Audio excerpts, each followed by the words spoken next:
that in a career, right? So right after that, I went to my mandatory military service in Incheon Airport, doing like the counterterrorism unit.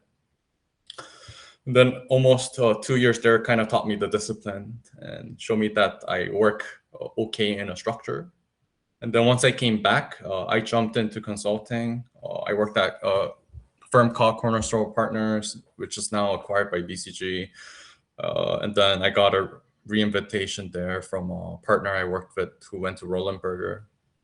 And then that's where I got my first real consulting experience. And then in parallel, I joined 180 Degrees Consulting Yonsei, and then I did the head of consulting then. So, and that experience really taught me how to lead peers and from being managed, like by older than you, right? Then in 2019, I went to Seattle for internship in Boeing. That was like my first English-only working environment, and my first taste of like true global corporate. And then I worked with a lot of finance. That's what got me interested in the finance department. And in 2020, I joined Procter and Gamble. Did numerous experience there. I'll go through it later. Okay, next slide. So quick context before we go further, because some of you may not know Procter & Gamble in detail. So P&G is like roughly a 180-year-old American consumer goods company. We do around $84 billion in annual sales. We're present in like 70 countries and more. We have big brands that you probably grew up with, like Tide, Pampers, Gillette, Pantene, Downy, Oral-B. So the things that's distinct for someone in finance here is the working culture, I think. So finance in Procter & Gamble is treated like a business partner. So we're not like a back office. We sit inside the brand team and we're expected to influence the choices after the choice is made. So if I really go through you guys with the day-to-day, my role is analyst at the enterprise market for fabric enhancer. So it's the Downies you buy, but my country coverage is in Philippines, Thailand, Indonesia, Vietnam, Singapore, and Malaysia, right? Like 6 things usually take up most of my week, I would say. First, I would say like investment choices, like how much to put behind the brand, framed against the growth it has to deliver to actually pay it back. I guess second would be like pricing, product performance, and support modeling. So making sure that when we launch something, the math behind the trade up actually works. And then the third is like I'll do a lot of financial glide path modeling. So like long range planning, not just the next quarter. The fourth is I'll do a lot of channel and by SKU level of profitability, going deep enough to find the value other team or people would miss, right? The fifth would be, I will say, designing new business models when we want to enter a new white space or reshape a category, right? And sixth, of course, is as finance, I'm guarding all the stewardship, which is the compliance and people work, right? Making sure controls are tight and auditors, when they come in, we have no issues and compliance, right? I think one thing I really want to emphasize on this slide is if you hear the word finance, you picture someone doing spreadsheets, but that's not entirely my job. I spend most of my week doing brand work, like the marketing plan, the creative directions, and the claims you want to make on pack, right? So how the product actually performs on consumers like clothes, the pack design, the in-store presence. So I sit in those conversations as a peer, not as a person who shows up and then with a number, right? And I personally think of myself as like a brand builder in the company who happens to own the accounting as well, right? So that mindset, I think, is the reason why finance at P&G is quite different from finance anywhere else. And honestly, it's really the things I enjoy the most, and that's what really kept up with why I'm staying at one company for almost 6 years now, guys. Okay, next slide.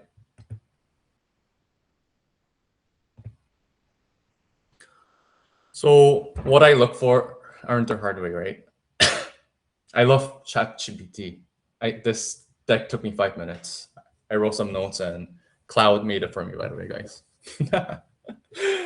So I did not have these filters when I was like your age, guys, or 21. So I think I bought them by sitting inside like 7 very different companies and like paying attention to what energized me and what drained me. Because after all of that, like the 3 things really stuck to me. I think the first is the global footprint. I wanted to work somewhere that crosses borders because like cross-cultural teams really stretch the way you, in a way, work, right? That meant not the brand name only, but actually when I go to office, there's actually foreign people, right? The second is I wanted to make like real impact from day one. So I don't have the patience to wait like 3 or 5 years for me to matter. I wanted my first project to actually move numbers, a customer or a decision, right? And then the third is company values, right? That genuinely match what people inside the company live, right? So you only learn the real values by talking to people inside, not by like reading the career page. And our value at Procter and Gamble is enhance consumers' lives, right? Make their lives better. Kind of like 180 degrees is value, right? Make social impact, right? So I think these things really was created for me throughout my internship, stuck to me till now. Next.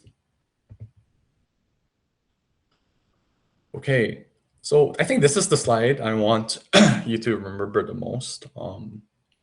So I think like 6 years looking on my experience, I think you have to build character before you build a career, right? I don't think recruiters today or back then hire resumes. They hire people who they could trust to like with a problem, right? So I think that kind of trust really comes from character. And I think character is built inside groups under pressure. So like pick a community, like a sport team, like a consulting club like 180, a study group, or even a party crew, right? And let that experience do its work. And inside that community, like I think you need to fail. You need to be like humbled in front of others. And you need to lead something you cannot deliver alone, right? So also, I think you need to follow maybe someone you did not pick, and you need to care enough about something to be hurt by it, right? I think these 5 experience could sound quite dramatic, but they are exactly what builds the versions of you that walks like confidently in your first job, your second job, and ongoing, right? I think most graduates like arrive without any of them, and you don't have to, right? So I think the specifically why the question of oh my, like why you have to study so hard in college back in high school, why you have to spend so much time training in a sport club, it just builds character, right? That really translates into when you're 30, 40, 50. You could really tell by talking to people.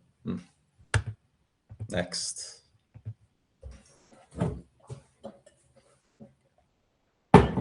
Okay, so I think when I look back, what actually helped me land, to get where I am, I don't think it was not one big credentials. It was 4 habits. I think I started early back in college, right? The first is doing many internship. You do not know really what you like inside an industry until you sat on it, right? I think the second is talking to the company leaders. I think a coffee chat with any of the senior leaders in any industry beats like 10 hours of reading their websites. I think most students never even care of reaching out because they're afraid of being ignored, right? I think the worst answer you'll get is silent, right? Like silence is a free no. So try to cold call, try to network. I think the third, it's being curious and proactive. I think curiosity is like a stance, like uh, not a personality trait, right? So ask the second question, then ask more questions, right? I think the fourth is talking to peers who are, a few years ahead of you. Like borrow their wisdom, borrow their decades, and you'll pay them back if they're behind at one point, right? So I think one example, one example of this, you guys would probably argue like, how the fuck do I get internships if I can't even get my first one? How do I network? I think you just got to get your heads up and be extremely proactive, right? For example, I think Yonsei University is that few college in Korea that actually is very linked and closely engaged with industry, corporates. If you just walk into I forgot the name of the building in UIC, in the economics building, there's a lot of posters, right? Like where leaderships are sometimes invited to speak. If you go to these guest speakers hall, I visited almost all of them back in college. I remember there will be usually 50 people. 40 people are grad students who go there for the free pizzas or the free bonus credits. I think at max there was 2, 3 undergrads. So my point being is I don't think a lot of people care of network. They don't know how strong it is. So do it. Maybe just don't think about it, just go, right? Then like the return is quite high. A second example is I remember I was doing an economics class in Yonsei. It was a class with like 200 people. And then I think at one point they invited the country manager of Visa. I remember his name was Patrick. I remember he moved to a crypto now, but he had these 2 other associates look cocky as hell walking inside with him. I don't know why he brought his secretary there, but he gave a speech of Visa 30 minutes and he walked out. I added on LinkedIn. I was probably the only one who added on LinkedIn, and then I messaged him. So I'm like, "Hey, Pat, I saw you on the lecture. I was very fascinated about Visa, like, but I didn't see Visa as a job opportunity." The next day, he actually uh, asked me for my resume, sent it to the HR. Yeah, but that was the time I actually was supposed to go to Boeing, so I couldn't make that happen. So yeah, I think that's one like example, right? Like you have to try. The worst thing you could get is just a silent no, right? Okay, next slide. Uh, so I think specifically on preparation for like interview, I think it's like 3 main points. First is information, like the industry context, business model, and the news, right? I think like if you can't summarize the company in like 2 clean sentences, you're not ready. The second is the company itself. You have to understand what the culture, the hiring patterns, and who succeeds inside is. The way to know that is go to Glassdoor, LinkedIn, Alumni Pass, read the press, read all of it, right? The third will be like people. Find an alum or two from the company, message them, get on a call, ask them how their first 90 days in the companies were. And that question, I think, alone will teach you more than any like preparation books, right? I think most students stop at circle the first know the information part. I think the candidates who really get the offer, they've done all 3. So after that preparation, I think the rest is repetition. And then mock interviews until you answer land in under 90 seconds, like time yourself, record yourself, see how yourself look on the video.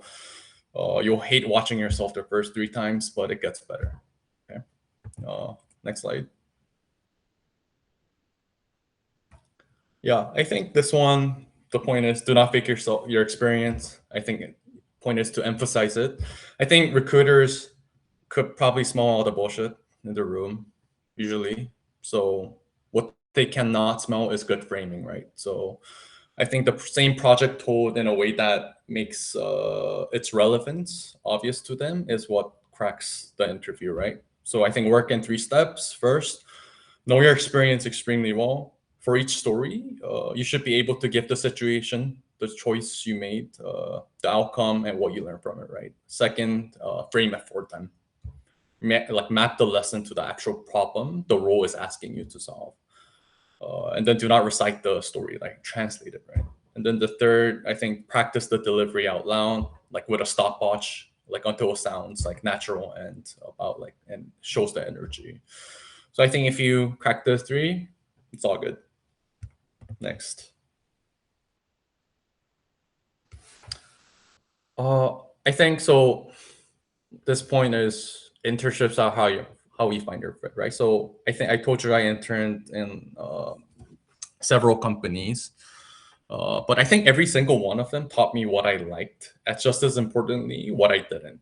So you don't know if you'll love consulting until you've sat in a project room, right? And you don't know if you'll love finance until you've built a financial model. Same with what industry you'll go in. So try as many as you can. And you're a student, right? I think trying and being wrong right now is free. So that's the luxury you guys have. But once you graduate, the cost of switching a role in a company gets real, right? So point is, use that 4 or 5 years of college deliberately and like make it worth it. Okay, I think I did this under 20 minutes. So Q&A. Awesome. Thank you so much. Can we begin the Q&A session? I think Of course. we have quite a few members who have their questions prepared. Does anyone want to go first?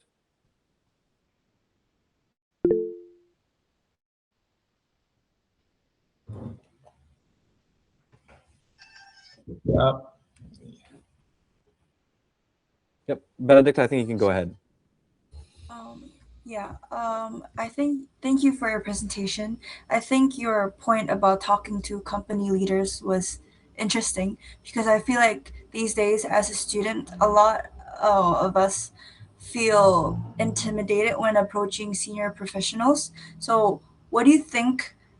Like, what would you think makes a conversation more memorable and meaningful from like their perspectives, from the senior professionals' perspectives? Okay. Hi, Benedict. I hope that I spelled it wrong. So I guess the question is from like in the context of networking, not interview, right?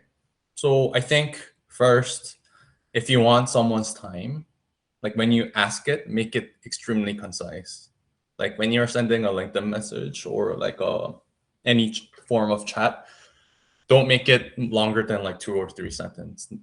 Everyone's time is limited, so be on point, be casual. The worst thing that could happen to you is a no, right? Ask for like a coffee chat, right? Be straight on point.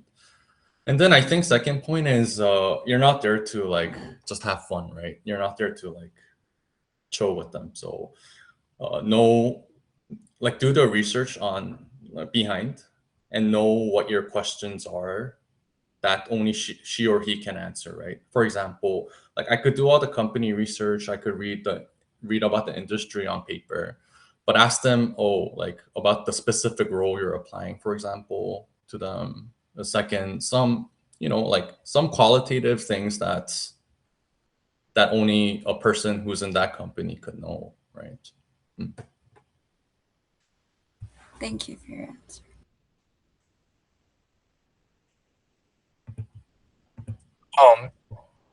Thank you for your presentation. I thought it was very insightful, especially because since a very young age, I was very exposed to like P&G, my friends' parents working at P&G.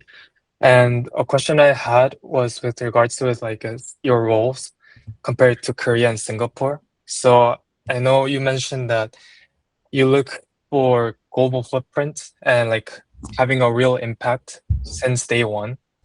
And I saw your LinkedIn and it says that your role in Korea was closely related to local market brand finance and sales finance, while your Singapore role is more about the APAC enterprise market for Downy.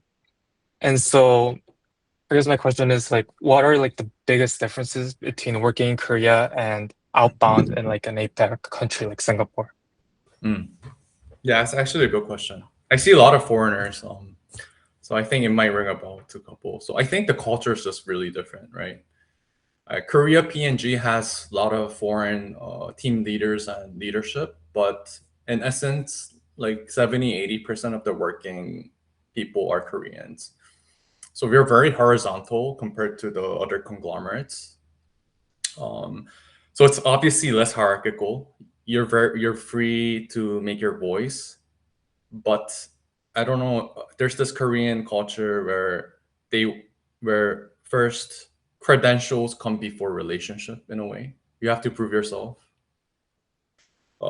Compare relatively to other countries. and second, that invisible like hierarchy is there too, right? Like a 20-year-old like sales VP would have his stance, and sometimes it's a bit harder to argue with them, right? I think on the other side, if I'm sitting in Singapore office, I think my team is a bit unique because I'm not working in Korea anymore. We have like 100 people sitting in the Singapore office and another 100 working in the local markets and China. I think I'm the one of the two Koreans. I think a lot of like Filipinos, Thai, they respect relationship. So I have to be very good friends with them before I even work with them closely enough. So then they'll open up. So, and then I think second, I also work with a lot of Indians. I think Indians are extremely vocal people. They're extremely good at communications and framing logic. So, and they are extremely intended to do debates at the meeting. That could sound quite emotional at times, but they're trying to be really constructive. So I think knowing the culture and knowing how they communicate and frame and getting indulged in that environment quickly is what leads you to success, right? And that's what you learn. And that's why I was emphasizing the character part. Like a lot of you have exposure from international. Even if you didn't, like you being in 180 DC gives you engagement to foreign folks who are non-Koreans. Like these stuff comes as granted, but it's extremely, extremely valuable. That you don't learn these from books, right? You learn it from experience. So I think that's what I feel. I hope I answered your question. No, thank you very much.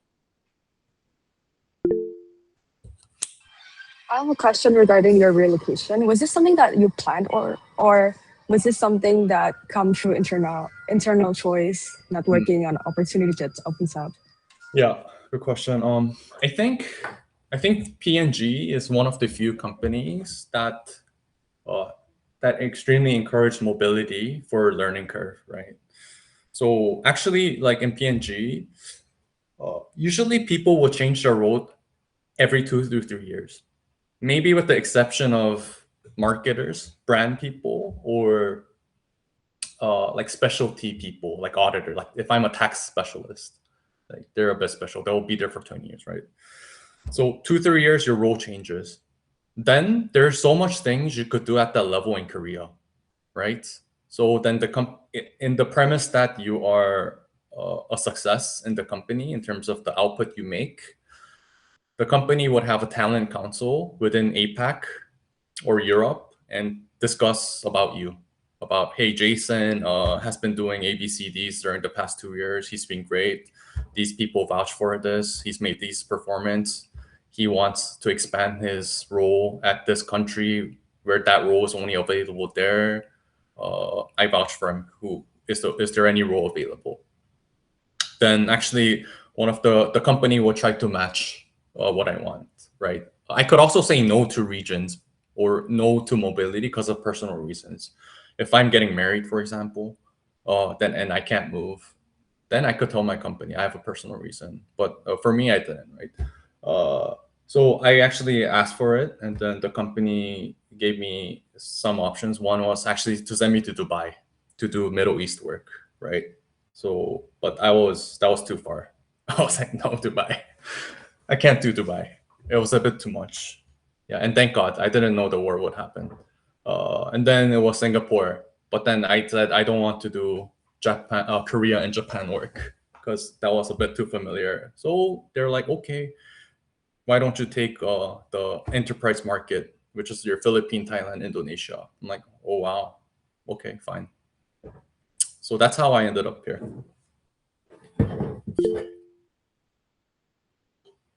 I'd like to just follow up a little bit on that. So I think a lot of our consultants want to go like have a global career, and we also have a lot of international kids in our club. So do you have any advice for someone who wants a global career, but they're currently starting from Korea? Like not just in P&G, but just in general? I think if you want to go global, I think you gotta look outside, not just Korea. Uh, I think about your edge. If your edge is, uh, I mean, Let me think of it differently. Like it depends on what you mean by global, right? Like, is global mean living outside of Korea? Or second, does global mean working at a company that has an international heritage that you can move around a lot? So it depends on what the definition is. So what's your definition, Andrea? Then maybe I could ask more granular. I think just being able to find opportunities outside of Korea. Where? Where do you want to go? Just anywhere. Like, I think a lot of our consultants have different like preferences. You cannot say anywhere. Would you go to India or Iran tomorrow? I'm not joking. I'm serious. Okay. Or like for me, since you have a direct experience for Singapore, would you have any advice for Singapore? Like not through P&G, but in general.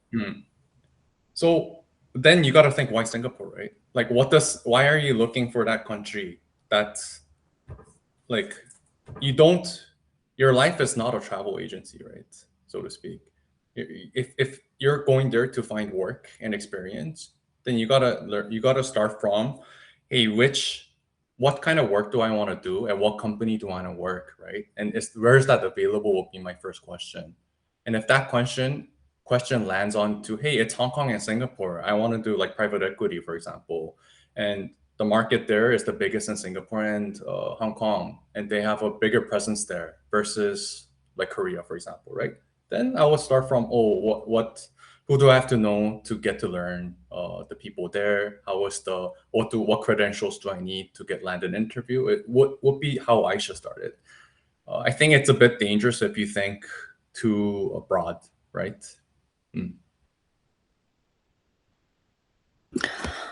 Thank you for your lecture. Since my name is kind of shown as 180 Degrees Consulting Management, this is Sonu, and I'm currently the vice president. I wanted to ask about the structure in your team that you mentioned earlier. You said that you are a financial analyst. However, you are also involved in not product managing itself entirely, but you are kind of stepping into that area. So you're talking with your teammates. But then I'm currently doing an internship, and I learned that if a company seeks value, then they also seek efficiency. And I think the structure that you are experiencing right now can be something that some might say it's inefficient because a person with financial skills are also stepping into other areas. So I wanted to ask some backgrounds of why the structure is working for you guys and what value do you seek, and why do you agree to that values for the team to work as well. Where are you interning right now? I'm interning in a Korean startup called Chuju. It's kind of a platform for startups and that provides all legal services, HR services, and investment services. So it's like a solution for startups. Awesome. Okay. Yeah, to the question, I think I beg to differ on that opinion. I think it's efficient actually, because I think if you think about it,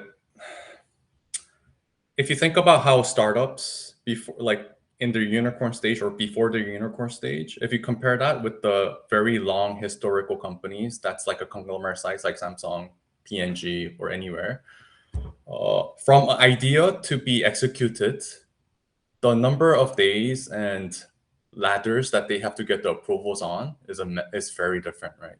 Especially if you're working in a startup. I think if you're working at a startup,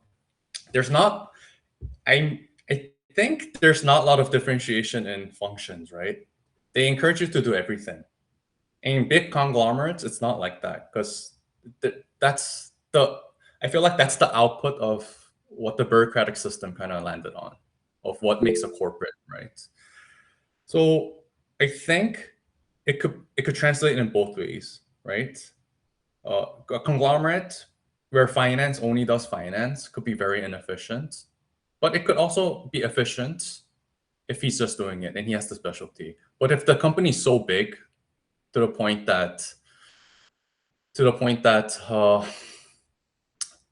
actually maybe on a front of how capitalism work, any companies, their objective is to make more money for shareholders, right? That's what a company is. In order to do that, I have to cut most cost, and then I have to generate the most profit. The biggest cost bucket sometimes, like if I take out like innovations and R&D, it's people cost, right? So that's why you see people trying to optimize their way through people, right? Then that aside, if I am a finance person and I want to brand a build, I want to make more money, so more consumers buy my brand. Like it's hard to understand consumers and how to make my product just by spreadsheets, by numbers, right? Then I have to engage in with the marketing team on what is the concept of this brand, of this initiative you're doing or this product. What is the claims we're putting on? What is the proposition to consumers? Second, I talk to my R&D team. Hey, they're cooking up some like perfume and fragrance. Then they have these logic and rationales on why they cooked it up and why they think it's the best. It'll shock you to see how much sometimes these professionals and their functions are wrong, right? Really, like 10, 20 years of experience, they're not always right, right? And if you listen very carefully and if you're interested and curious, yeah, you could find a lot of good insights. And I think the company appreciates that in our culture, right? They appreciate that and they find it as a big edge, right? The best for a company to do is a generalist, actually. Why do you think GM is literally the title of a president of the company? Why do you think they're called general manager? Because their job is to not be very functional based. They have to know everything. So if your working employee knows everything, is very interested in everything, with the premise that he's very good at his base work, like that's fantastic, right? You should like raise him through leadership.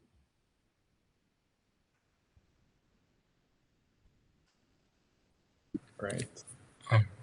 Okay, so my question is, after being rejected from like any opportunity, perhaps something career related, how can you, from professional side, see either it's worth to follow up and beat to the same point, or is it better to kind of focus on something else? From So your your question experience. is, you're Arlen, is it? Am I pronouncing your name correctly? Yeah. Where are you Yes. from? Kazakhstan. Kazakhstan, nice. So I think your question is if I get rejected to an interview, like how do I follow that up? Do I lead away to another direction? What do I do? Yeah.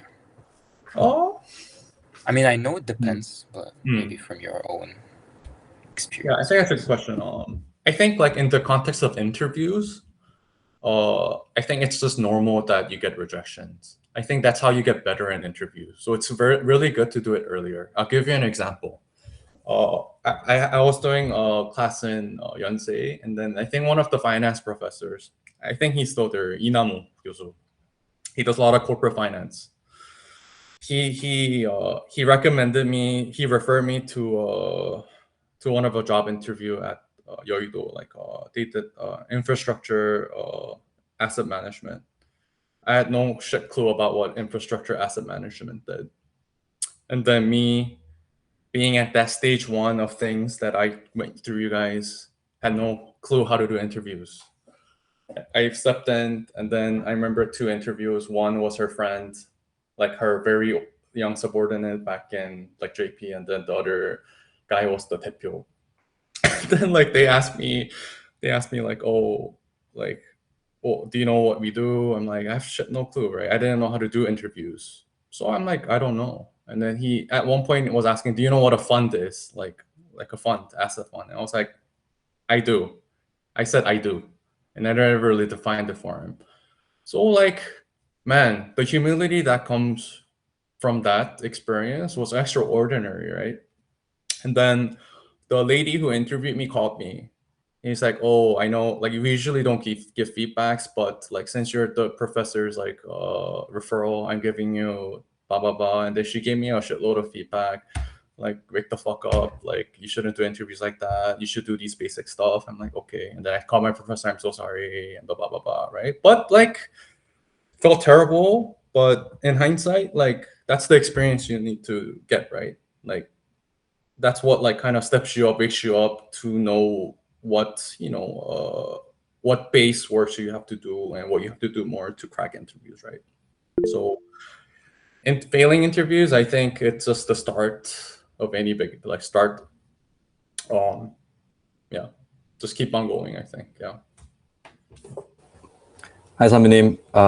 So like this question is going to be more so like for the members who are about to graduate without corporate consulting experience, but like they do still want to pursue consulting. So like I think looking around, like a lot of those who join like MBB, Tier 2, or even like other corporate consulting firms, they start off as like student researchers, RAs, or even like ACTs. But so like for those who may not have had these experiences as students, like are there some practical advice that you can give to what works best to still be able to like transition into consulting? What works best to transition into consulting? So how do I land a job in consulting? Right, without these like traditional student, like, you know, student researcher roles or even like RA roles during your university career. I'm not in consulting, so it's difficult, but I think best is to get the RA and student research or any experience. I think that would be the best. I think if not, I think you just got to crack how to do case interviews really well, right? And I think I'll show you. Maybe I frame it this way.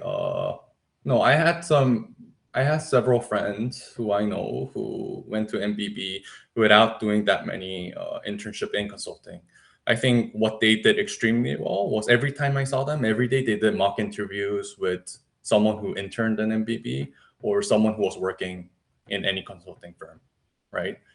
So since the success criteria is to do interviews well and have a good fit to the company in most of these consulting firms, I think the best you could do is do a lot of mock interviews and do it well, right?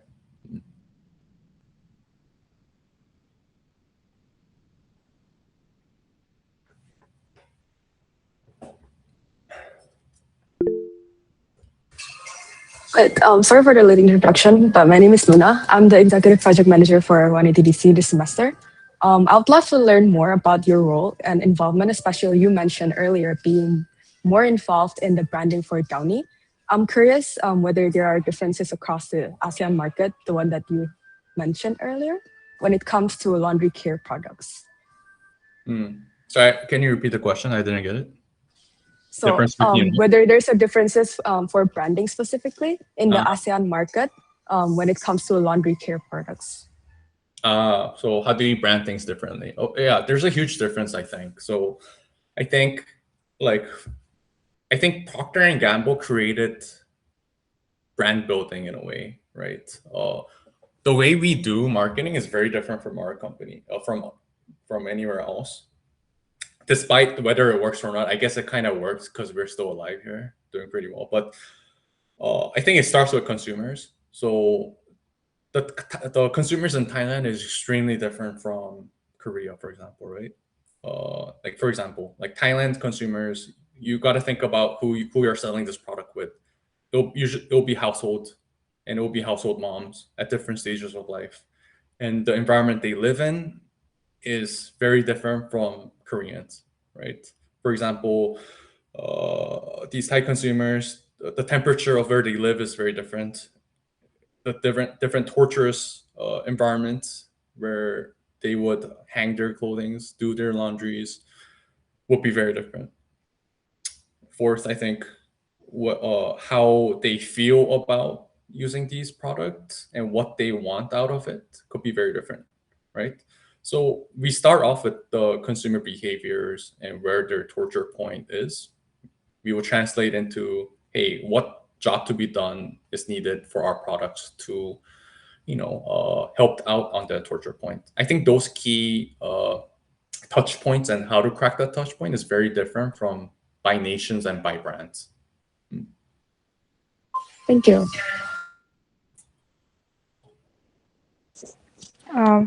Hello, my name is Dana. Thank you for your presentation.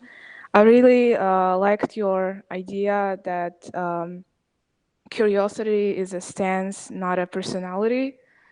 And you also mentioned that you like philosophy, so I wanted to ask some question about that. How do you think like curiosity can be practiced more intentionally as a skill? Yeah, could you elaborate more on that? I think the point I made there was like I think there's a great benefit in like acting from that curiosity, right? So, for example, like if I hear about a certain role or a job, right, and you're interested, like talk about it, like get to know people, connect with people. I think you have to be triggered and you have to act on it to actually fulfill that curiosity, right? So I think executing foolishly is what you should do actually if you're at a baseline of 0, right? And then I think second, I think like staying humble is really important. Meaning, like not humble to the point that you don't know how to like be like brag or like emphasize the good things you did, but humble as in like listening to what people have to say, right? Whether that be a different role or a different job. I think to do that, I think you just have to get into an environment, and it's not hard. I think go like join any guest speakers that comes into the college, even outside of college. If there's like different conferences that that's opened on any industry or topics you like, yeah, go there, listen. You might not know like any of the things they say, but that's the start, right? So I think you got to be curious and know what the world has to offer, right? Something, if it's okay, can we maybe like take just like around 2 more questions? Yeah, dude, I have some time. It's okay. You Awesome. Thank you so much. A lot more. Yeah. Am I seeing only like 5 people or 6 people in the camera, or everyone's like turned off? That's why. Or am I really bad at this Google Meet thing? I'm honestly pretty bad at it too. I can only see like a couple people, but okay, no worries. So there's actually a setting. If you press like the 3 buttons on the downside, and there's adjust view, you can see like the tiles. So there's actually 20 plus people right now, and we're all on camera. So hopefully you feel festive here.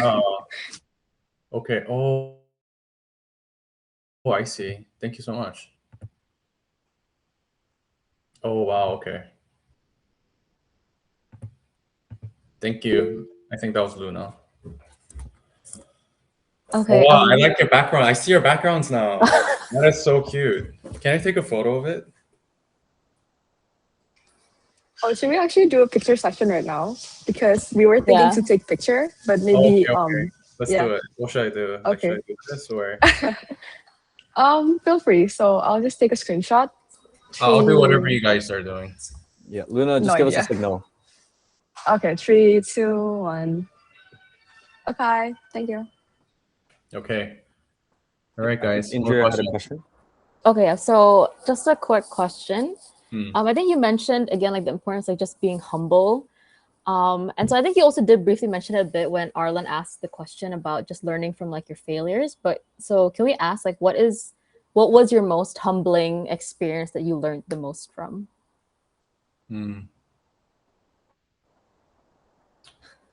Most humbling experience. Oh, it's difficult, but I think I don't remember the most, but if I recall like a recent one, for example, at work, right? I think my definition of humble is accepting you're wrong when you're wrong, right? For example, like I've been working in this brand for like 4 years now. Like I'm quite good and like I have some expertise and like the financials, whether it comes to my brand. There's someone less superior than me who has less experience, and we get into a debate, and she or he says, "Oh, I think you're wrong, and I think this is a better option." Blah blah blah. You're right. I could have went off raising my ego, not listening, but me, I think the humble side, and I think you have to learn it, is listening and then acknowledging that you're wrong and accepting that that's a better option, right? I think that's one example of being humbled, right? And that could translate into anything, right? Like you guys have a lot of discussions and debates, whether it comes to like client service and cases, right? So I think the lesson there is like you got to listen a lot and be acceptable when it's right, right? When the opponent is right or when your colleagues are right.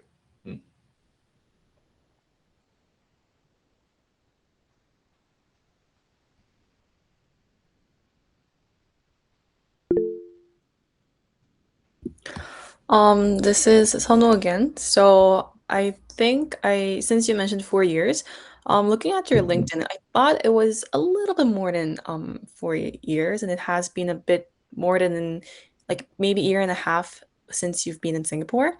I wanted to ask, what's your next plan, like next step? Is it still gonna be in PNG? Why? Or if you have any plans to move out from PNG, also I wanted to ask some reasons why. Yeah, go question. Yeah, it's almost 6 years and then year and a half in Singapore. So I'm in my expat assignment, like 주재원 assignment right now. So then my next role is what I said to the company and what I have to tell them quite concretely soon is I want like a promotion to director level, right? I want to manage a team. So I think that's what the company is trying to do, and that's what I'm like. That's why I'm working hard. Yeah, so that's my next thing. But I also am very interested in other industries as well. Doesn't mean I'm like actively seeking outside, but I think I just regularly talk to other people in different industries, like from like drinking and like from golfing and stuff, right? Or like just dining with them. Like these days, I'm really interested in like infrastructure, private equity, actually. Some of the projects that they do, some of the modeling. So I hear those stuff. I don't take it to heart, but yeah. So next thing up for me is to go for director right now, get a promotion, boost up my cash flow here, and then invest more, buy stocks, enhance my income. Yeah.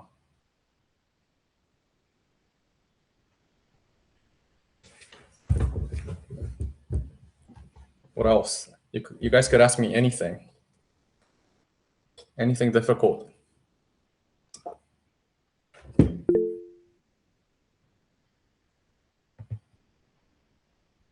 Yeah, I think that was Moonjong. Hello, my name is Moonjong. So thank you for your presentation. My question is like you told us to be humble sometimes, but if like do you have a personal criteria or ways if you're not sure what is the right question when there is debate about one thing? Because I have a personal experience of one time having a strong ego and that turned out to be wrong. I was wrong. But in one case, I was too humble.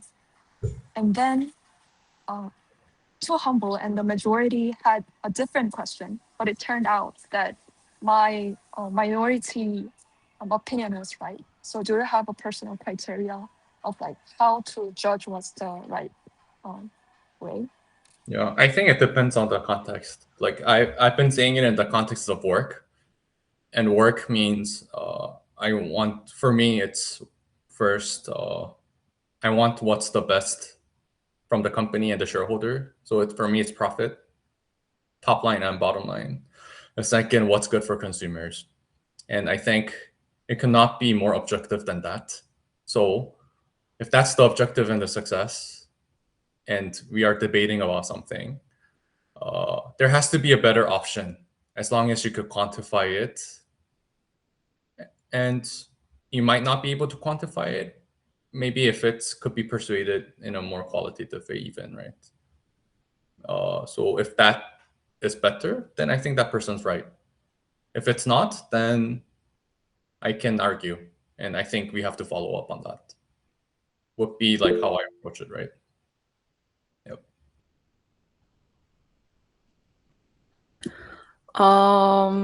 Since I think we have some thanks to you, I think we have some more time left. So I wanted to ask about stocks. So since you said that you enjoy investment in the beginning of this presentation, I wanted to ask, is there any specific channels or newsletters that you kind of subscribe to get updates regarding investments or stock news? Since the only things that I'm currently doing right now is just like minor 신문사 in Korea and some YouTube channels. So is there any ways for me to like hyper that setup? I think you guys know Yonsei gives a free ID subscription to Wall Street journals. A lot of people are looking befuddled or baffled. They actually give you free IDs, right? You could go on the webpage. Even I use it today. I used the Yonsei ID for free Wall Street Journal subscription. I think it's quite a lot of money if you actually pay for it. So I do read Wall Street journals, and that's just to catch up with what's happening in the world, what's happening in the markets, and all that. And then I just read the Korea economics, which is 한국경제. And then maybe I read sometimes like Mail, Mail Korea. I think those three are the only ones that I like read quite carefully. And then like correlated to stock, I think like I mean like stock investing is separate, right? Like stock investing is a separate beast in a way. Like I wouldn't always correlate it to these journals. But anyways, I think it's really important and good that you read the news. I think Wall Street Journal is one of the best, and also read Korean news to at least understand what the language is and try to understand what they're saying and the terminology. This also helps you, especially if you're into finance or consulting, some of the industry terminology that's there, right? So like have a habit or routine of reading at least like 1 or 2 articles. I try to read one economics related article related to markets, and second, I try to read the business column in the Wall Street Journal where they will talk about like the top like M&A deals that's happening. Like right now, it's just everything SpaceX right now, right? Because they're thinking IPO and all that, like stuff like that.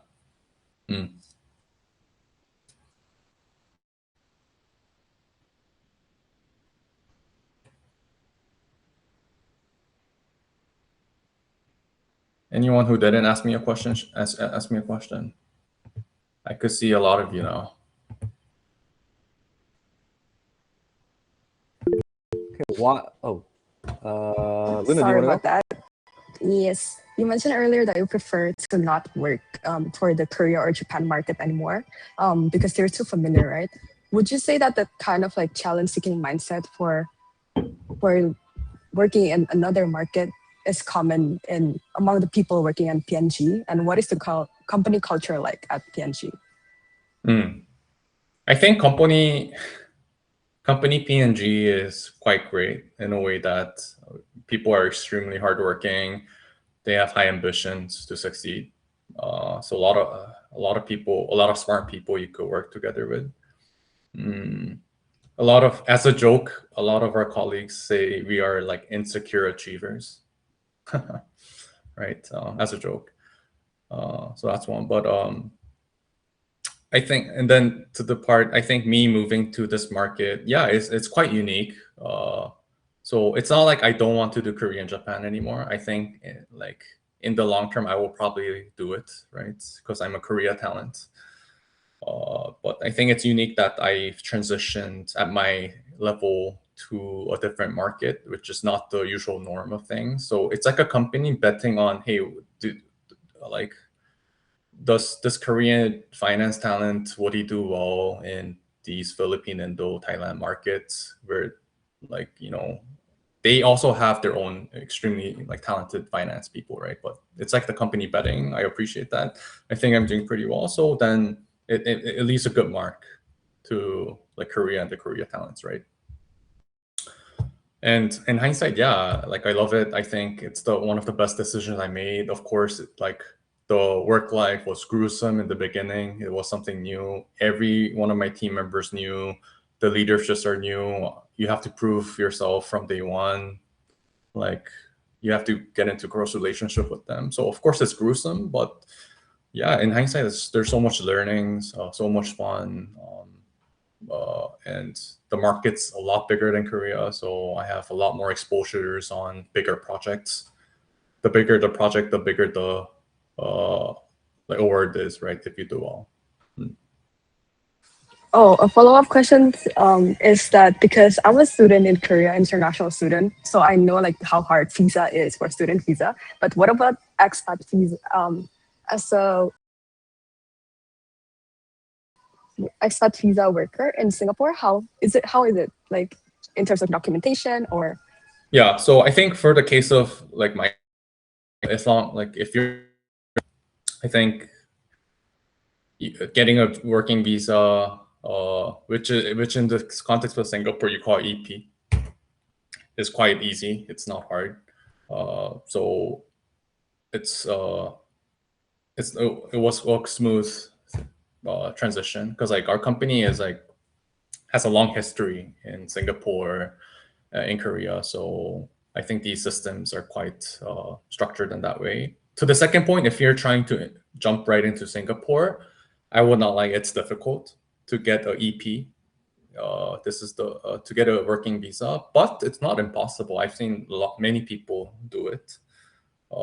So like nothing is impossible. Like even getting an H-1B visa in the US, working in New York is not impossible. It's hard, of course, but I've seen it happen, right? So if you put the grind and if you hustle, if you know your information, if you have your network, yeah, you could do it. Thank you.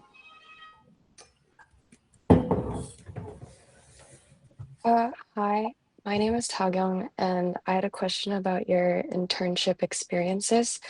I saw on your timeline that you entered Yonsei in 2014, and then your first internship was in 2015, which would have made you a sophomore student when you got your first internship. I am a sophomore student right now, but have no work experience in fields that I want to actually intern in. I was wondering if you had any prior work experiences that were relevant, or what you think kind of set you apart from other people who could potentially have more experience than you. I think first, I think you're right. Like when did I join Dupont? I think it was right off my freshman year. You're right. I remember it was before I went to military, I think. So yeah, I think I got that, to be very transparent, I got that internship because I have a big brother. I have a brother. He's in Amsterdam right now, but he was working in Dupont. So he got a referral for me, right? So I could at least go for an interview. So I jokingly say, but I also seriously say, like, you need to get internships, but if you don't have working experience, you have to use every network possible. First, family. If you know any family or relative that could give you a referral, you should ask for it. Drop the drop the ego, ask for it, do it. Second, just work at the company that has less name value. Like if the point is to get work experience, you have to start off somewhere, right? And if they're hiring, even though they have less value, and if it was the role that you wanted to try in, yeah, why not, right? It's a stepping stone to go to a better company, right?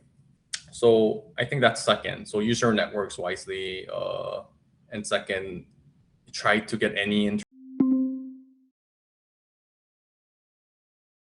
Okay, I found this on the web for What is the Tanicola. Check it out. Searching for your first internship, right? That's okay, but that's not the best, right? Especially if you're a sophomore year, right? And then third, fourth is, I think, just network, talk to people in different industry, try to learn what they do, right? What is their daily life at the company is, do a coffee chat and etc. Like be friends with them or talk to the colleagues who had internship experience and try to listen. So I think, Thank you. I think I've seen a lot of people actually surrounding me who've only started like internship in their junior or even their senior year. Usually be them also being in Korea, like their emotional state will be, man, I'm like so screwed. Like what did I do? Like what am I going to do? But I think I always say this in every sessions. But I always say like you guys are from Yonsei. And you guys could speak English, I assume. I think a lot of you could speak English, but that's still a really, really big edge. And third, I think you have the multi-diverse culture that you guys are in today, right? I cannot emphasize that these are very, very big edge even till today, right? And this is the character I'm talking about. Like that builds you to the career where you'll end up. So I think just leverage that as much as possible, even if it's at 180. Be proactive. Try to lead something. Try to lead a role. Like try to feel humiliated by your peers. Like you won't be perfect. So yeah, be proactive.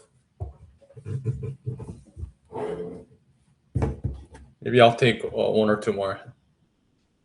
Hello, my name is Suhyuk, and I had a question regarding like the working experience in Singapore, because I do have some people I know that are in universities in Singapore, but a problem that is like pretty common among them is that they experience like a Singapore oriented like community, and that they feel excluded. Like they only try to include Singaporeans and try to exclude foreigners. Did you have any experiences like regarding that aspect when you were working in Singapore? Oh, not at all. Not a single moment. I think I don't know your friends or your person's like experience. Maybe they might have had a different environment or context. But man, yeah, like working in Singapore, I think I've never felt like unequally treated or yeah, in any ways I've never felt that way. I think like a lot of the Singaporeans were the most like professional and the most friendliest people. So yeah, I think not at all. And I think like working in Singapore, especially a lot of the workforce is very diverse, right? The reason why they have so many expats here is because it's like a global hub for a lot of HQs, right? A lot of multinational companies have their HQ set up in Singapore because obviously it's tax, right? They give cheaper corporate tax here, right? That's why all your Google, Meta, P&G in Korea, their profits get sent to Singapore, right? Because they want to pay less tax. That's the APAC, that's the Asia range, which means if your HQ is here, you cannot survive the HQ business with just Singaporean locals. It has to be expats. It has to be foreign talents. Then that makes it into this like multicultural pot of different people, right? I think that's what makes really good different values come out, like creative ideas coming out, right? So yeah, and all in all, I think it's a great place to work. Extremely a lot of different opportunities that I think you wouldn't find in Korea, I think, actually.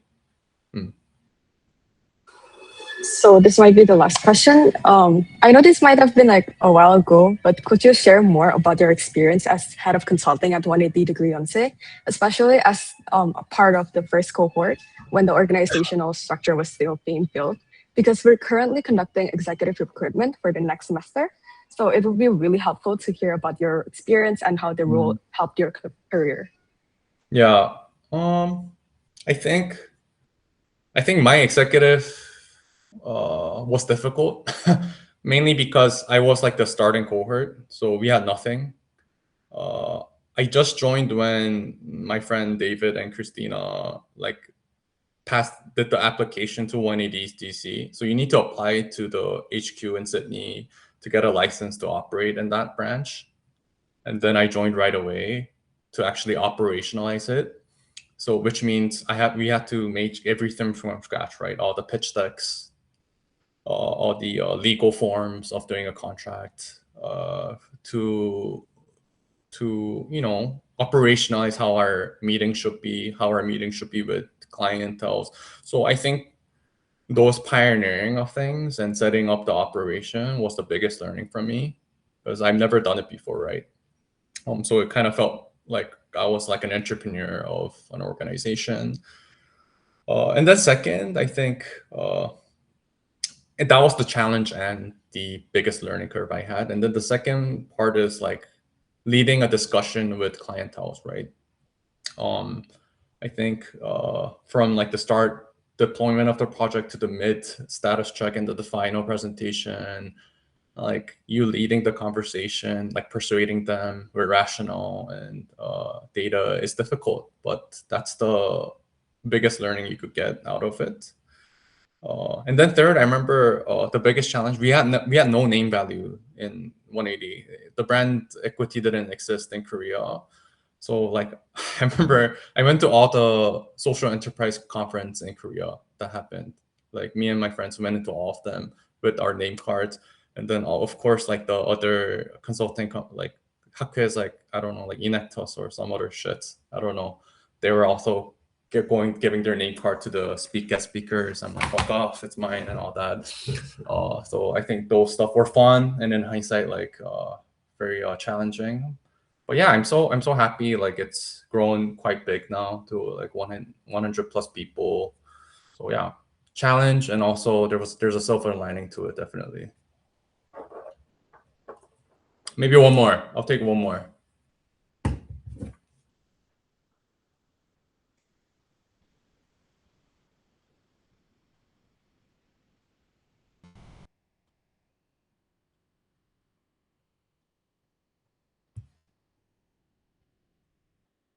One more?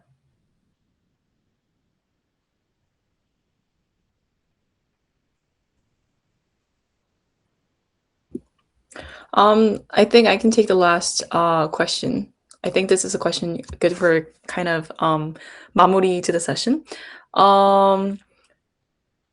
If this is uncomfortable to answer, then you do not have to answer. Is there any plan for the P&G Singaporean team to hire any interns from abroad or from any universities, or is it already on site, or can we get any just brief heads up from you if that's possible?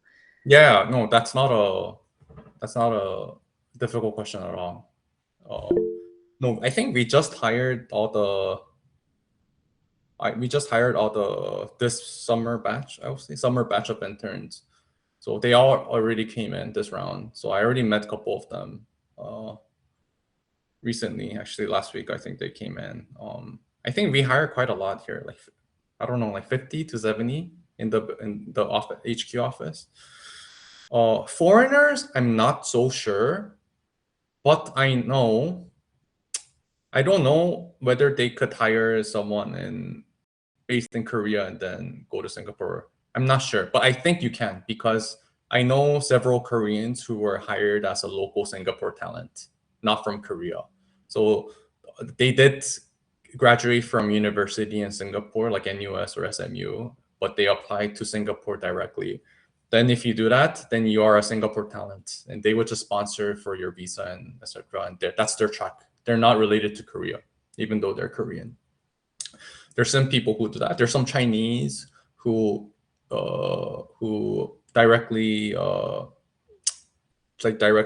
interview in Singapore office and then gets hired there. So that's also another case. So I think if you're interested, maybe like in the next round in the winter or next year round, like ask the HRs or ask anyone in the Singapore office to see whether they're hiring, right? Yeah. Yeah, so I think that was the last question. Like, thank you for inviting me, guys. I guess just enjoy your time in college. It could be gruesome, it could be fun, but do everything you could do in 180, like be friends, party, have the most fun. And if you guys are interested, you could contact me. I might reply late. Don't be frustrated if I don't reply. I would reply at some times. So yeah, it was nice meeting you guys, and thank you, execs. I think it's hard, executives. It's hard to like own and like carry on like a community like this. So yeah, keep it going, guys. Yeah, well, thank you so much, Sambanim, again, for making the time. I'm pretty sure you're extremely busy, but that's very, very appreciated for us. And that was also quite a lot of questions from our team than expected, but thank you so much for providing your insights. And lastly, if it's okay, I will be getting in touch with you privately. Of course. All right, thank you so much. All right, guys. Yeah, thank you so much. Have a great evening. Thank you. Bye. Thank you. Thank you so much. Thank you. Thank you. Okay, Arlen, do you want to move to another call, or we can use this? Up to you. Jesus, that's crazy. That's crazy. What do you mean? We have All right, clients. okay. Well, The people who do not, you Good can luck, leave. guys. you know, Not gonna for say those off. who participated, thank you so much. Yes, sir. Oh, well done. So for those who doesn't participate, not thank you. Shame on Anya, you, yeah. no, thank you for joining in as well. Thank you for joining in as well. Wait, just checking. Team Damwon, do we have a meeting today? 나가는데? 다들 They- 나가는데. Okay, bye guys. It was good. Conspirational meeting. Bye. Bye bye. Bye Only bye. TLA.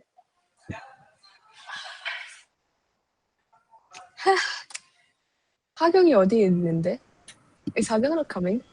How's Or should we hotel, take a guys? break first? Oh, hotel. I have not even gone into the room. Okay, look at this. Look at this. I'm in the lobby. How's the session? Do you guys enjoy it? Not bad. Why did you not ask any question, huh? Min, huh?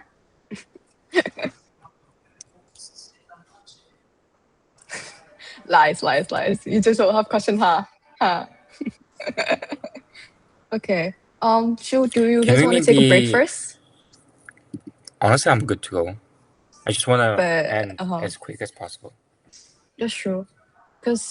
So Arlen, can I ask first, like, for the handover, I guess, like for your work, I know that you focus on packages and also like sales strategy, as in the marketing part, like what kind of things to do. I think that's what are the things that you would like to continue from it that I can look into more, or if not, then I can just continue what you have been doing, and probably focus more into like the marketing aspect, like the sale aspect, as you mentioned earlier, like in the document.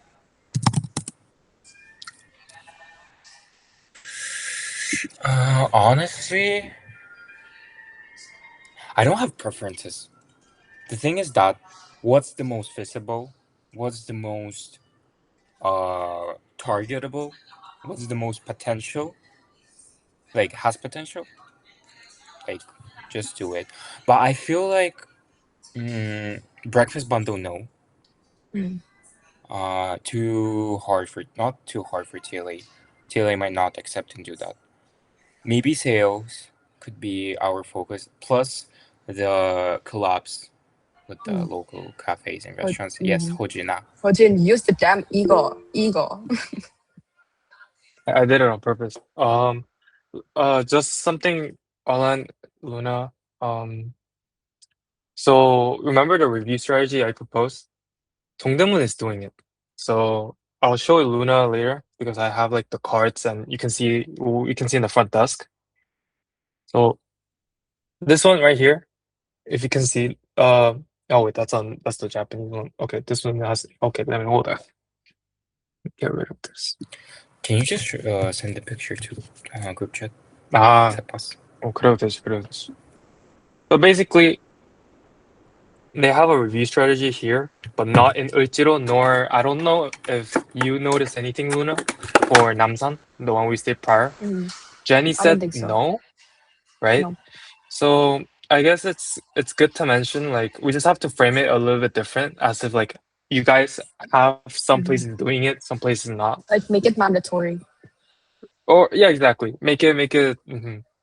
And also, here it's based only on Google and TripAdvisor.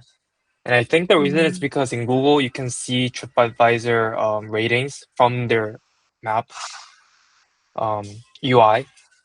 But I think it's also like important to like localize it. And so also with the packages going on when we have Arlen, I feel like we should like kind of deprioritize it or just structure it in a different way. Not call it packaging, but call it as like a channel, because that also in a way is like a channel strategy, like channel redirection strategy, sort of say.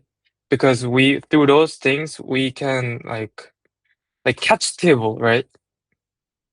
An app like that. So if in Korea they put like a review like because I like they show like I stay at a travel lodge Dongdaemun and they gave me the chance to eat at one of the Michelin star restaurants here in Dongdaemun, which there are many.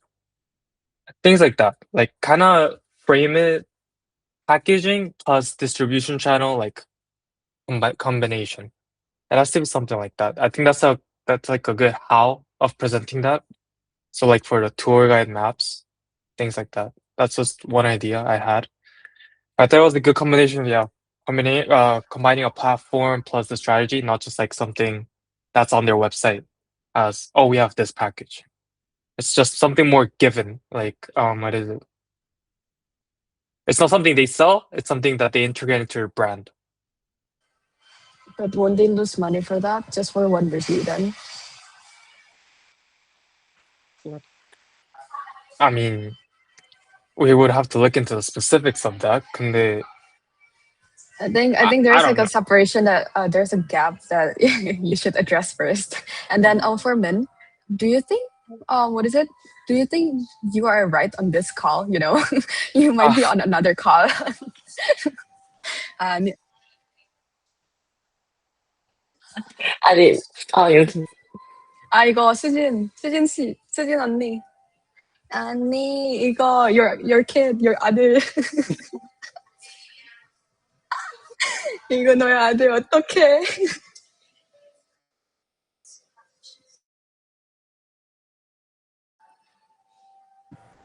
Wait, you guys are on mute. Is there another meeting? He's asking. Your kid is asking 수진 언니. He's so lost. 수진아, 미니, 너희 미팅 있냐고 아들내미가 묻는다. 아유.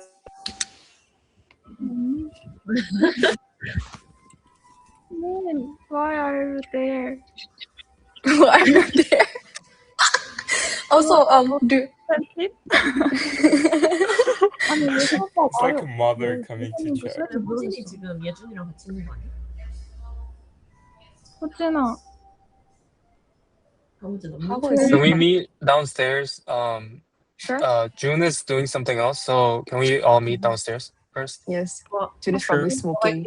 민, 나와. 너희 나와? 왜 나와? 어떤 나와? I'll meet with Probably you. just use the weekly meeting. No, never mind. Just put a new name. I'll tell you when I meet with June. Okay. Like a lost kid. 엄마.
All right. Well, I think Hagyong won't be able to make it to the meeting right now. So can we begin with Min? Any updates?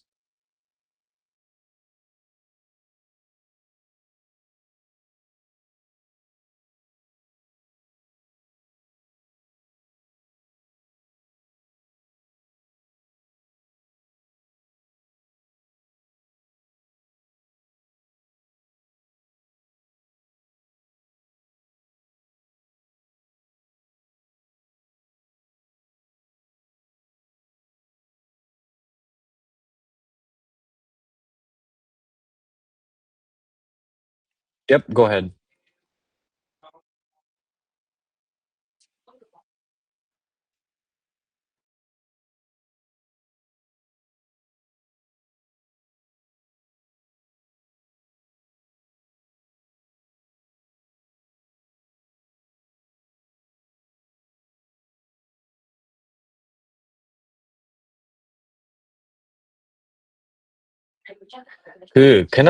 Can I get like a better understanding as to what objectively what is it that makes each score, right? Like what gives it 1 point, what gives it like 2 points?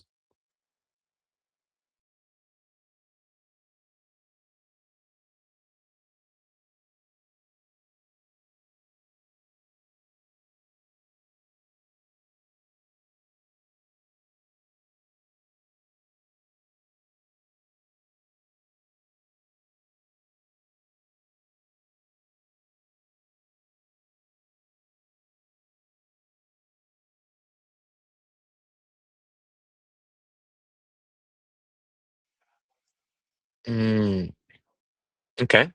Keep going, sorry.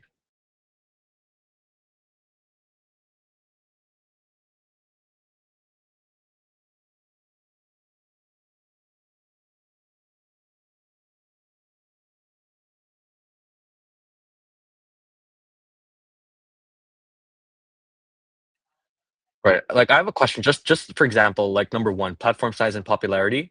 So there is a 0.5 billion difference between Facebook and YouTube, right? But there's also a 0.5 difference between YouTube and Instagram. But between YouTube and Facebook, they have the same score, but for Instagram and YouTube, they have a 1 point difference. So I'm not understanding where this 1 point differential would come from. Like, is this a ranking that's based on more subjective thought, or is this like a calculated scoring?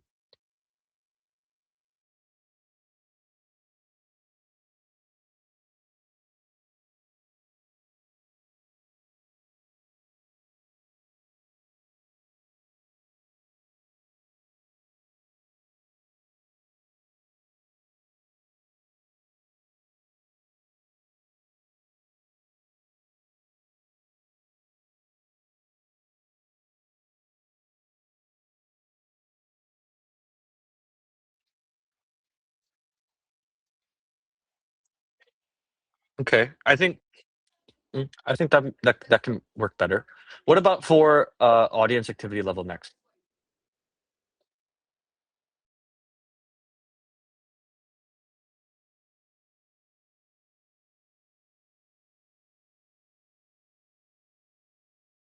Is this consistent for number 3 and number 4 as well?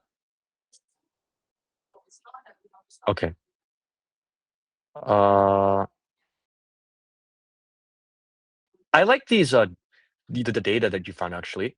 Um, is this all a consistent source or like or did you were you oh okay.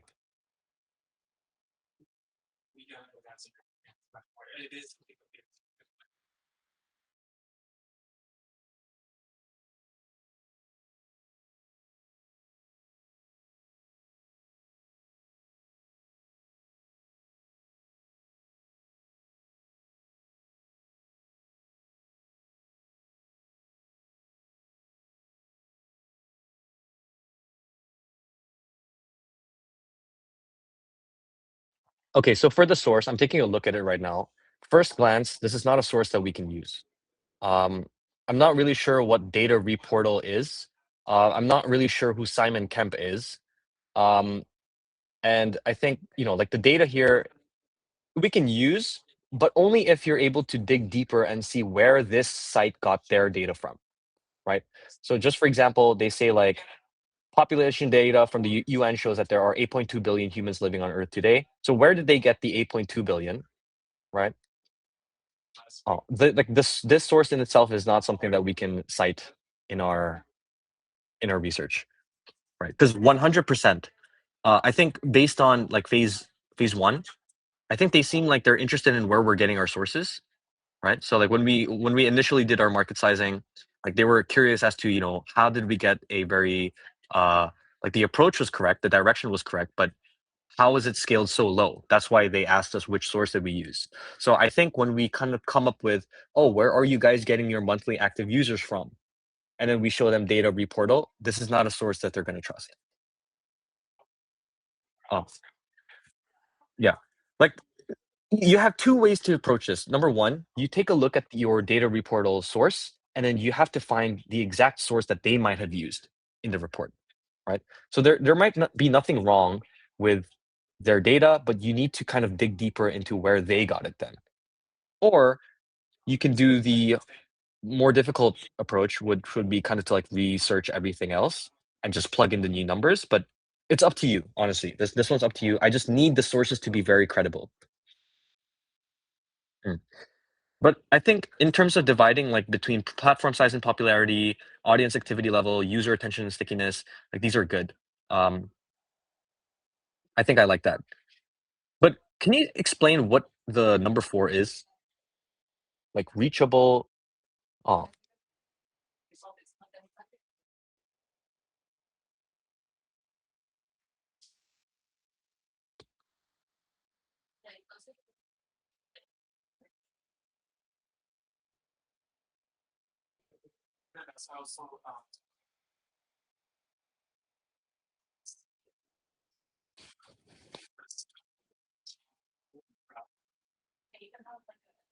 Okay. All right, that makes sense. But we need to start defining these things. Like I can look. I think everyone would know what average time spent per day means. I think we can also understand what average engagement rate might be and like monthly active users. But when it comes to like South Korea ad reach, this is a little bit vague, right? So you need to define what that would mean, as well as you need to also understand how they would even calculate this, right? Because I think once we're starting to do the research and kind of coming up with our arguments for phase 2, you need to also start thinking of what the questions they might ask be, right? So like what I'm trying to do right now is ask you questions that TLA might actually ask you during the pitch, right? So 100%, if they see number 4, they're going to be asking, okay, what exactly is an ad reach? Or number 2, how do you even calculate ad reach, right? So those are things that I think we just need to define a little bit more. If it makes sense, keep. If it doesn't make sense, scrap. Does that make sense? Awesome. Okay. I mean, would you? So this is what you were able to do until this week. Would that be correct? Okay. And then what about Hagyong? Would you be able to maybe speak for Hagyong on what she did? Did you guys maybe discuss?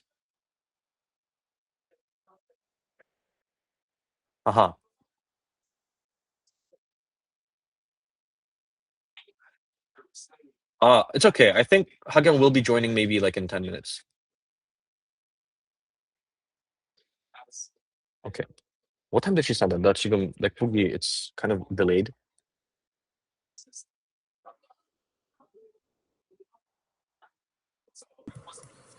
Maybe we can start off. Sujin, you and me.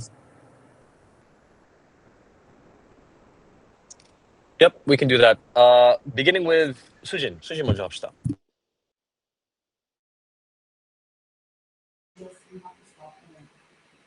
Oh yeah, Sujin, can you screen share actually? 오케이. 잠깐만.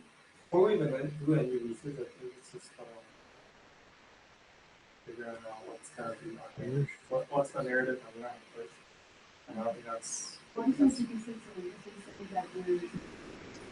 I hear my people's voices. Japan team. Do you miss them? 할 거야?